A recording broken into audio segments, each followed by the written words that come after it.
Hey guys, I have with me the MAXL One Waterless detailer. Today I'm just going to be covering the most common questions that people have about this detailer. So make sure to stay until the end to see all the most common questions being answered. So I have a piece of paper right here with all the questions. So let's get right into it.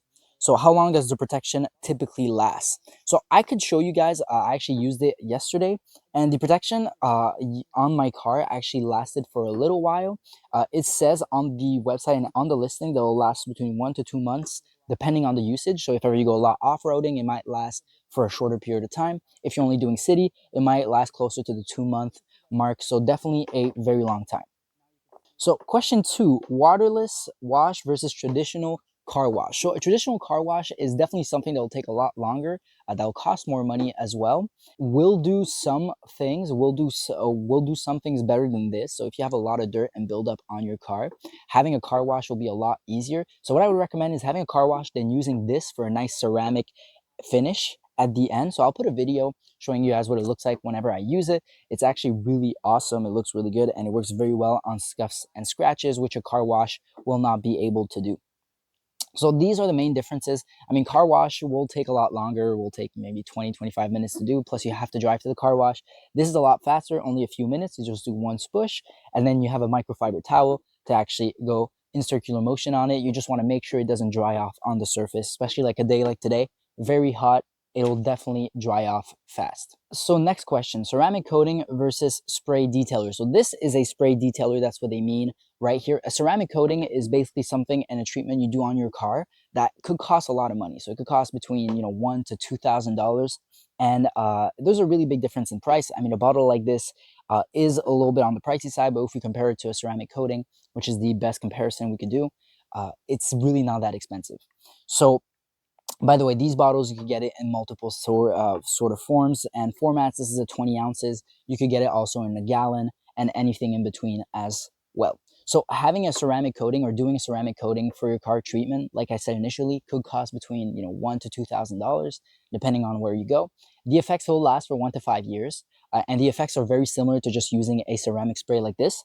Although this ceramic spray does not last for as long, it'll last between 1 to 2 months, like I said initially. And again, there's a big it's a big range. I've seen some people that only last for a few weeks, but these people really use their car off-roading every day. So it's definitely really good. Like I cleaned one entire car and two, so I kind of cleaned 2 cars and I only used this much right here, so it doesn't take that much either. So definitely value wise, this is probably a much better value than going and coating your car, doing a ceramic coating on your car. So next question, how much product do you actually need? So you really don't need a lot. You could just spray it once and then you'd be good to go at it. Don't spray it a bunch of different times. I've been subject to that. I would spray a bunch of times, but having something like this, you definitely do not need to spray it a bunch of times. You just do one spray, then you could use a microfiber towel and go. It'll last for a while, so you could do between 8 to 10 cars with this. So if you're doing it on the same car, you could do with a 20-ounce bottle, by the way. You could do it between 8 to 10 times, again, depending on how much you do it, depending on how much you use your car, depending on how much you go off-roading. I say off-roading a lot because it will really get your car dirty. So having something like this would work out very well as well. So that's how long it would last. Between 8 to 10 cars you can do it. So you can basically do your car between 8 to 10 times. Hello. So I'm just moving around right here. So I got to move out of the sun for this last question. So for the MAXL One last question, how many cars can you do with this? So I already touched on that question a little bit before. It's actually quite a bit, so 8 to 10 cars, and that also depends on how much you're using it. If you use a lot of product like I did, you could say I'm using quite a bit. It might do less than 8 cars, and I don't really do off-roading, so it might be more. So it really depends on everything. It depends on your usage of the car mostly. So it would really just depend on that end. So this is pretty much it. These have been the most common question of this MAXL One detailer, waterless detailer. Hopefully your question was in there. Hopefully this was helpful to you guys. And if you're still watching, I really appreciate it.